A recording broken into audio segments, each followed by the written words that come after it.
Oke, selamat siang. Berjumpa kembali dengan Wong Ganteng Tegal ya. Agak kesiangan dikit, maklum malam habis keluyuran ke ujung dunia.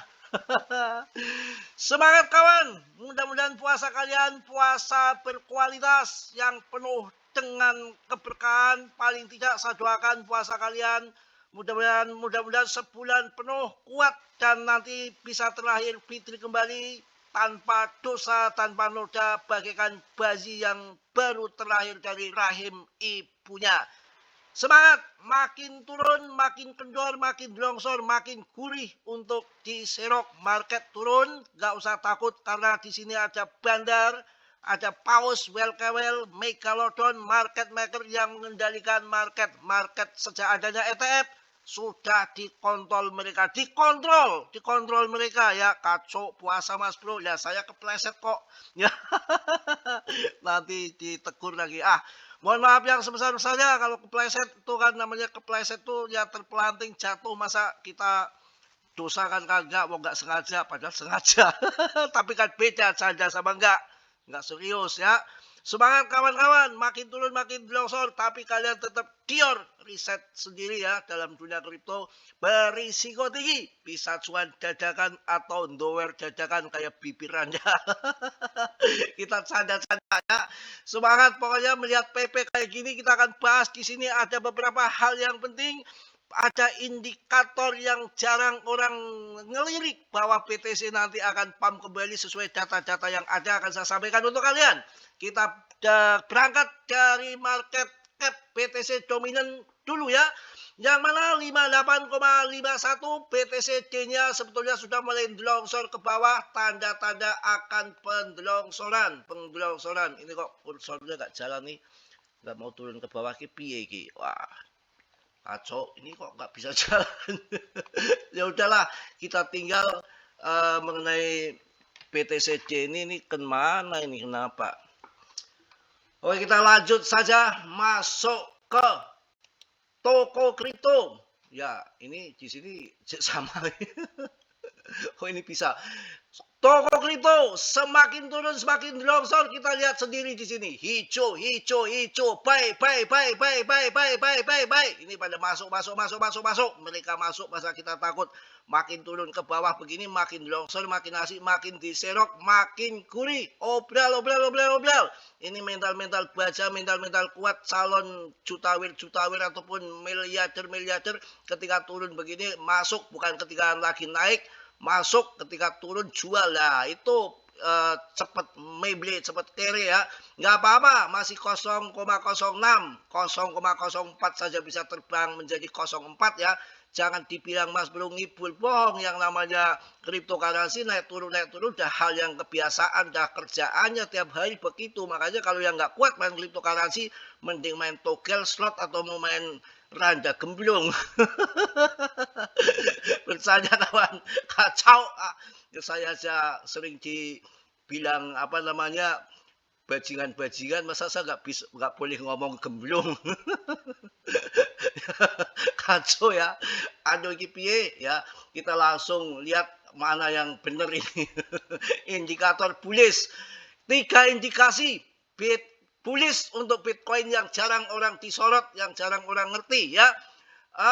Pasar masih berada dalam cengkraman ketakutan yang ekstrim. Banyak investor BTC hanya menaruh perhatian pada pergerakan harga jangka pendek dan terlalu terpaku pada faktor-faktor negatif. Akibat mereka cenderung mengabaikan fundamental yang sebenarnya tetap kuat. Jadi banyak orang yang terpaku melihat harga jangka pendek yang harga turun, mereka pada bingung, berkutakan, kacau balau, padahal ada sesuatu fundamental yang sebenarnya tetap kuat yang akan mengangkat BTC terbang ke angkasa. Meski harga sedang turun, koreksi, data berikut memperkuat argumen bahwa peluang pemulihan tetap terbuka. Pertumbuhan leading network tetap berlanjut. Harga Bitcoin mengalami penurunan yang signifikan, namun pemanfaatannya sebagai jaringan pembayaran justru mencetak rekor tertinggi sebagaimana tercermin dari data terbaru listing network, kita akan langsung bahas di sini. Listing network merupakan protokol layer 2 yang dibangun di atas BTC. Protokol ini memungkinkan transaksi yang lebih skalabel, berbiaya rendah dan nyaris instan sehingga cocok untuk kebutuhan pembayaran sehari-hari. Berdasarkan data New Hacks, kapasitas listing network meningkat hingga rekor 5.800 BTC pada Desember lalu, masih bertahan di atas 5.600 BTC pada awal tahun 2026 ya. Kapasitas berwarna biru merujuk pada total Bitcoin yang dikunci di dalam kanal pembayaran listing.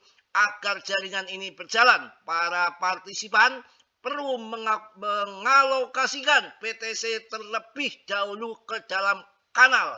BTC yang telah dikomitmenkan tersebut membentuk kapasitas jaringan. Dengan demikian kapasitas menentukan nilai maksimum yang dapat ditransaksikan melalui listing network pada satu waktu.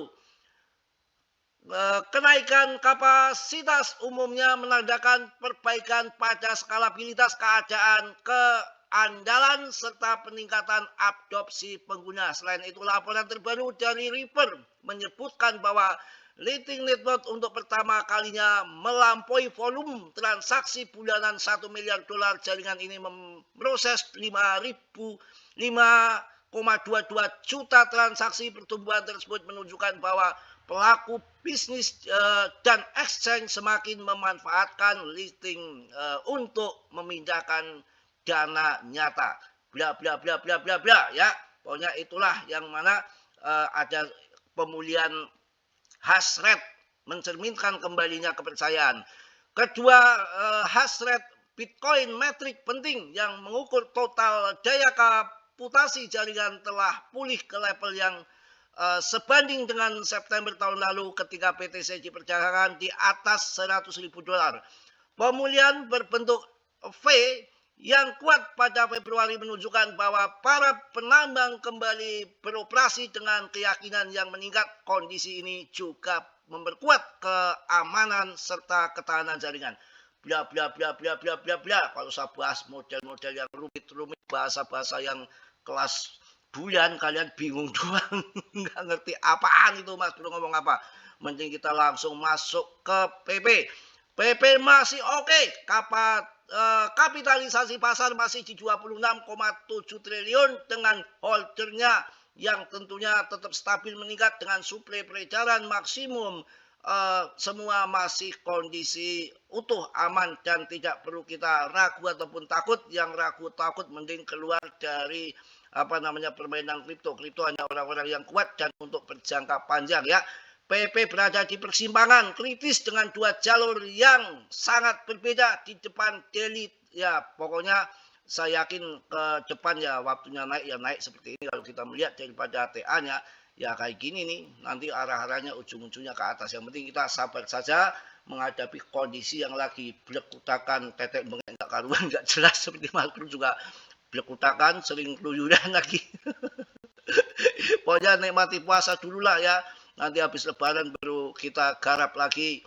Ya, tapi kalau salah satu dompet mengeluarkan 900k SDT untuk PP semalam. Wah, ini sebetulnya ketika turun kayak gini mereka well pada borong ya. Satu dompet mengeluarkan 900k USDT untuk PP semalam. Meskipun terjadi penarikan kembali, PP tetap menjadi salah satu meme coin yang paling diperdagangkan dengan sentimen bullish tetap bertahan. Ya, pokoknya kita harus sabar. Waktunya terbang tuh. Wah, gila well juice. Gila mantap ya tentunya. Mungkin itu aja yang saya sampaikan di siang hari ini, karena kesiangan ya videonya berkutakan saja.